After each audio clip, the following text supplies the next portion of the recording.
Eu acordei hoje e entrei nos relatórios do Bleacher Report, que é a página de notícias que eu mais acompanho lá da gringa, e eu me deparo com essa notícia. Um relatório de otimismo: Jalen Brunson evitou lesão grave no tornozelo na partida entre Knicks e Lakers. Cara, não tem como uma lesão não ser preocupante, ainda mais no tornozelo. Eu já sofri lesão nos dois tornozelos, 2 vezes em cada um, e eu sei que é uma parada chata que demora bastante tempo para a pessoa poder voltar com a mesma confiança, voltar com a mesma intensidade, voltar a praticar o esporte da mesma forma. E o Knicks está otimista com a lesão do Jalen Brunson. O Knicks deveria estar otimista com a substituição do técnico, na minha humilde opinião, e eu quero conversar sobre Tom Thibodeau no vídeo de hoje. Eu acho que se você não for torcedor do Knicks, mesmo assim, você ainda vai se sensibilizar um pouquinho, caso você goste de acompanhar a NBA, caso você goste de acompanhar a liga há mais tempo, caso você goste de jogadores expressivos, estrelas que trazem bons resultados e boas partidas de basquete para que você assista quando chega o período da noite, você chega cansado do trabalho, você já fez muita coisa no seu dia, você chega para assistir uma NBAzinha e aí você se depara lá com um jogador não estando em quadra. Para quem teve Tom Thibodeau como técnico do seu time, isso é meio que algo frequente, ainda mais quando chega na pós-temporada, e eu acho que esse homem deve ser parado. As autoridades do Knicks, as autoridades da NBA devem banir Tom Thibodeau e o seu pensamento de David Goggins da NBA. E é isso que eu quero conversar no vídeo de hoje. Senhoras e senhores, sejam bem-vindos a mais um vídeo, Guibeira aqui. E se você não verificou ainda, verifique sua inscrição aqui nesse canal, vê se você está com o sininho ativo para receber tudo em primeira mão. Estou soltando vídeo aqui todo dia praticamente. E vou deixar já avisado que vai sair 3 camisetas no drop que está chegando em breve na loja Trash Talk. Vamos substituir aquele drop que veio errado e trazer outros 2 modelos irados que me deu um clique assim de criatividade. Eu bolei mais 2 estampas animais para as camisetas que vão vir na loja Trash Talk, fechou? Agora, sem mais delongas, bora começar o vídeo. Quando o assunto é Tom Thibodeau, a gente não pode começar do agora. A gente não pode apenas ver o que este técnico, essa pessoa, aquela cabecinha brilhosa, calva, fica fazendo com aquela cara de bunda ao lado da quadra. Aquele cara que tem as mesmas expressões se o time está ganhando por 5, se está ganhando por 40, se está perdendo por 50 pontos. Ele fica com aquela mesma cara de bulldog velho no canto da quadra. Mas o que a gente precisa visualizar quando a gente vê aquele cara no canto da quadra? Que ele é um lunático. Ele não bate bem dos miolinhos que tem dentro daquela cabeça iluminada e que de alguma forma esse cara quer acabar com o maior número de jogadores durante a sua carreira como técnico. Ele começou a carreira dele como técnico lá em 2010. Aonde? No Chicago Bulls. Um Chicago Bulls bem interessante, que tinha Carlos Boozer, tinha Kirk Harris, tinha o nosso mano Derrick Rose, tinha um elenco até que satisfatório. E nessa época, na temporada 2010-2011, o Tom Thibodeau foi uma peça importante, ele querendo mostrar serviço, mostrando um novo esquema ofensivo, uma nova característica defensiva para aquele elenco do Chicago Bulls, conseguiu fazer com que o time se encaixasse ao ponto deles conseguirem 62 vitórias e apenas 20 derrotas em uma temporada regular. Foi bem para os playoffs, acabaram perdendo para o grande Miami Heat do Big Three de Bosh, LeBron e Wade. Na temporada seguinte, como na temporada anterior, o Derrick Rose tinha ganho o prêmio de MVP, o jogador mais jovem da história a ganhar um prêmio de MVP, com média de 25 pontos e 7 assistências, estava jogando muita bola. E visivelmente ele era a próxima cara da NBA, ele era capa de 2K. Eu lembro que essa época todo mundo tinha uma camiseta do D-Rose, inclusive foi nessa época que eu ganhei a minha camiseta de presente do Derrick Rose, na época onde a Adidas ainda patrocinava a liga. Nessa época que as jerseys da NBA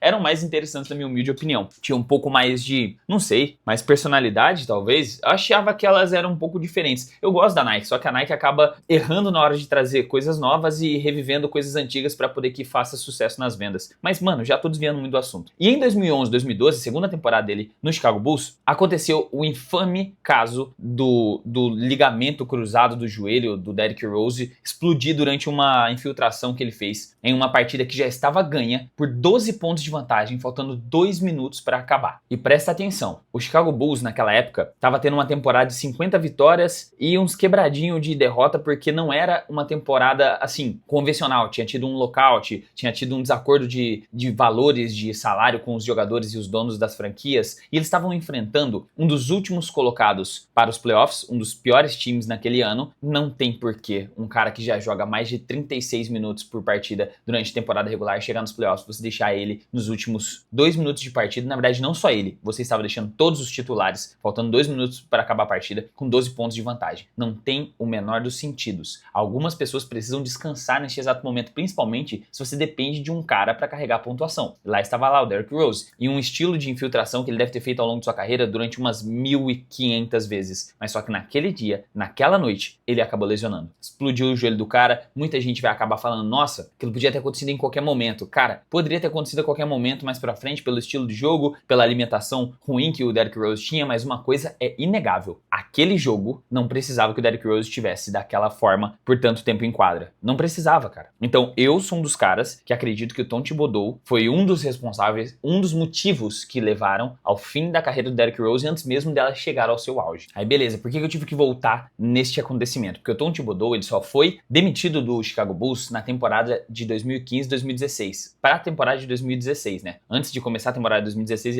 ele foi demitido do Chicago Bulls, mesmo eles tendo feito uma temporada boa em 2015. O Derrick Rose, do momento da lesão dele em 2012, ele ficou quase 2 anos de fora das quadras para poder se recuperar daquela lesão. E quando ele voltou, sabe qual foi a média de quadra do cara na primeira temporada em que ele pisa novamente numa quadra de basquete? 32 minutos por partida. O cara acabou de voltar da pior lesão no joelho para um atleta e o Tom Thibodeau tava colocando o cara para jogar 32 minutos. Aí você deve pensar, nossa, mas o Derrick Rose devia ter uma propensão para lesão muito alta, né? Eu acho que propensão, não sei nem se tá certo essa palavra, mas ele tava muito propenso à lesão por ele ter voltado de uma lesão. Tá, mas e o técnico não podia diminuir a minutagem do cara para preservar ele o máximo possível? Colocar ele menos tempo durante uma temporada ali, pelo menos uns 25 minutinhos de quadra? Não, precisa levar o cara até o extremo. E o Derrick Rose não é o único caso do Chicago Bulls que acabou sofrendo nas mãos do insano do triatlon basquetebolístico. Durante o período do Chicago Bulls, o Jimmy Butler jogou 39 minutos de média. O Jimmy Butler, presta atenção, na época dele de Chicago Bulls, pelo comando do Tom Thibodeau, ele jogou 39 minutos de média. E depois que esse cara ele foi demitido do Chicago Bulls, ele foi para o Minnesota Timberwolves. E ele pegou um time excelente nas mãos. Um time com Jimmy Butler, inclusive transicionou de um time para o outro. Pegou Karl Anthony Towns, que estava no seu segundo ano voando lá no Minnesota Timberwolves, estava sendo um dos jogadores mais impactantes, um pivô tão versátil, arremessador, tão bom quanto ele foi, e ele é até hoje, na minha opinião, ele só não é muito bom defensivamente. O Minnesota Timberwolves, depois de muitas temporadas, tinha um time jovem, bem animador e com um futuro excelente pela frente. Aí o que acontece? Tom Thibodeau continuou colocando o Jimmy Butler para jogar nas temporadas de 2016, 2017, mais de 37 minutos, uma média de 38 minutos por partida, elevando o cara ao extremo. Outra coisa, um dos jogadores que eles mais dependiam na hora de criar opções ofensivas, que era o Karl Anthony Towns na época, também jogava mais de 37 minutos por partida. Já pensou você tá na sua segunda temporada de NBA, você está saudável para jogar os 82 jogos da temporada regular e o cara te coloca por pelo menos 37 minutos todas as noites, cara. E o seu time finalmente consegue chegar com uma chance boa de disputar nos playoffs, mas não consegue performar bem porque já tá todo mundo esgotado, tá todo mundo churreado de uma temporada longa, que o técnico é uma mula na hora de gerenciar os minutos. E finalmente, quando o Minnesota Timberwolves decidiu abrir mão do Tom Thibodeau, ele chega até o New York Knicks. E assim, já são 15 temporadas que o Tom Thibodeau está na NBA. E absolutamente, durante esses 15 anos, ele não teve sucesso nos playoffs. E por quê? Você deve pensar, ele tinha um time fraco, tinha só times em reconstrução. Não, tem muita coisa que aquela mente calva e lustrosa dele tem culpa nesse cartório aí, mano. Vamos lá, esse aqui eu peguei as estatísticas atualizadas dos jogadores do Knicks, do roster do Knicks até a última partida, essas 62 primeiras rodadas. O cara que menos joga dos 5 titulares do Knicks joga 35,2 minutos, que é o Karl Anthony Towns. O cara que mais joga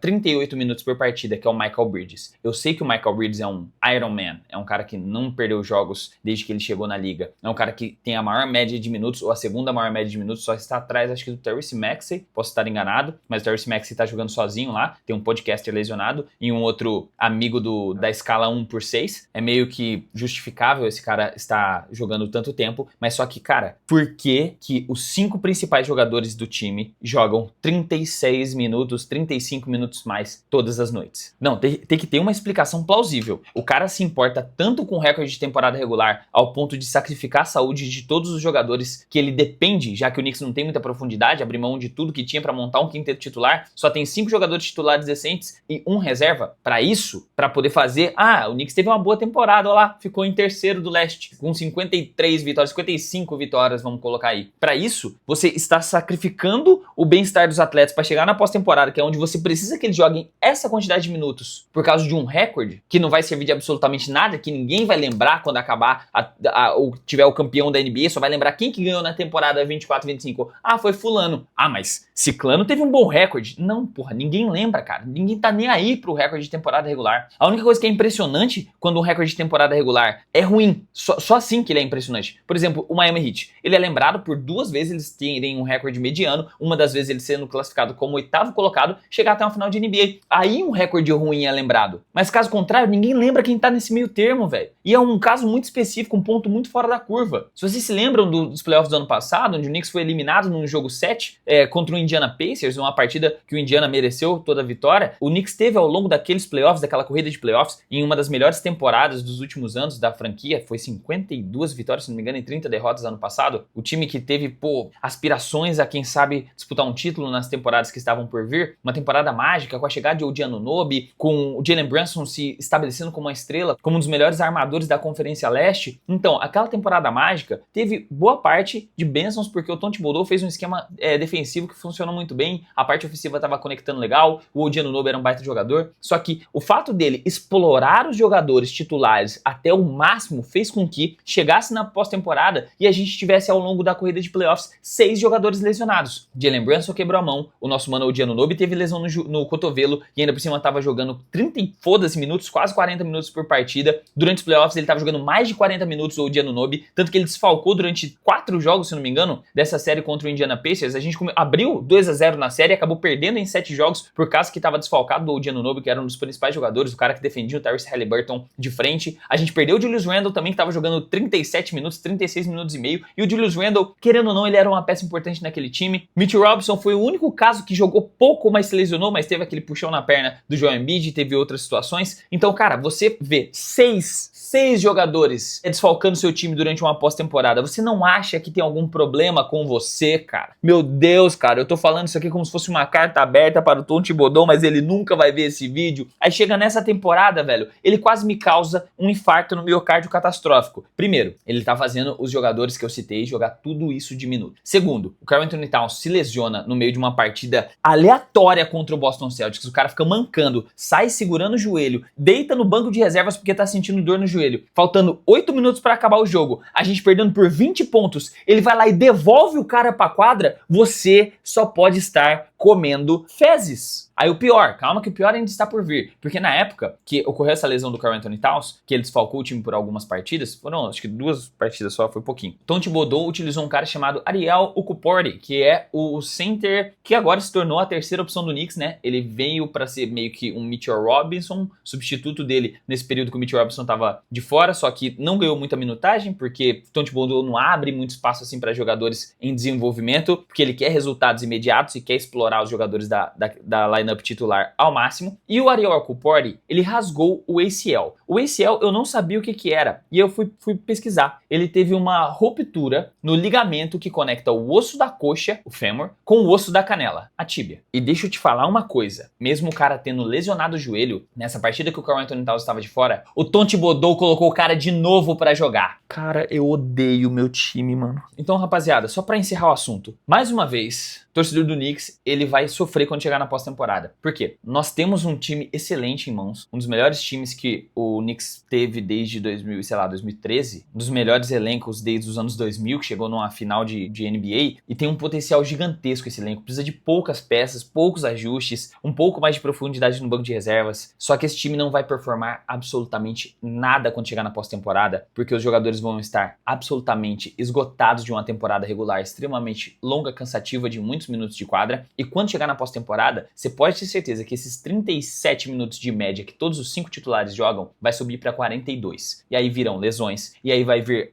a falta de gás quando chegar nas rodadas seguintes, porque ninguém consegue manter um nível de eficiência durante muitas partidas consecutivas, ainda mais playoffs, onde é tipo um jogo sim, pula um dia, outro jogo, pula um dia, outro jogo, aí quando vai apertando, quando vai diminuindo a quantidade de times participando das rodadas seguintes, os jogos vão ficando mais frequentes, e é aí que os caras ficam mais propensos a lesões, porque estão todos os dias se levando ao extremo para poder trazer um bom resultado, e eles se mantêm treinando nesse meio tempo, fazendo ajustes para poder que a equipe performe o melhor possível na pós-temporada. E na minha humilde opinião, se o Knicks for eliminado numa primeira, numa segunda rodada de NBA, ou até quem sabe, se Deus abençoar que todo mundo vai chegar de uma forma utópica numa final de conferência, contra um Boston Celtics, contra um Cleveland Cavaliers, depois de passar 2 rodadas, vamos colocar aí pelo menos uns 10 a 12 jogos, disputando 42 minutos por jogo, todos os 5 titulares, ninguém vai ter gás para jogar uma final de conferência e vai tomar na tarraqueta. Vocês lembram o que aconteceu ano passado, né, com o Anthony Edwards, jogando contra o Dallas Mavericks? Ele tava jogando jovem, com todo o gás do mundo,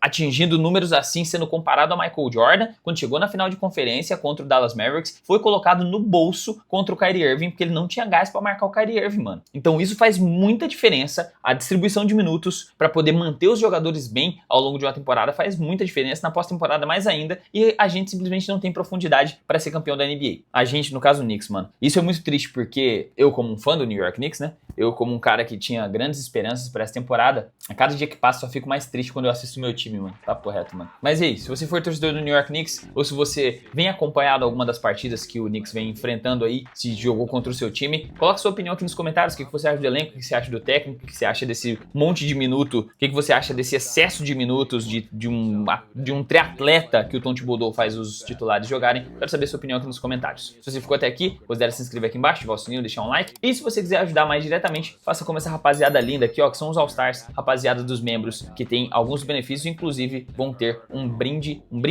sorteio exclusivo quando chegar agora, dia 22 de março. Então, se você quiser participar do sorteio, entra pra família dos All-Stars, faz parte do nosso grupo do Telegram, tem uma rapaziada muito maneira que vive trocando uma ideia lá sobre NBA. Agora sim, com todos os recados dados, eu vou ficando por aqui, a gente se vê no próximo vídeo, um grande abraço e até a próxima.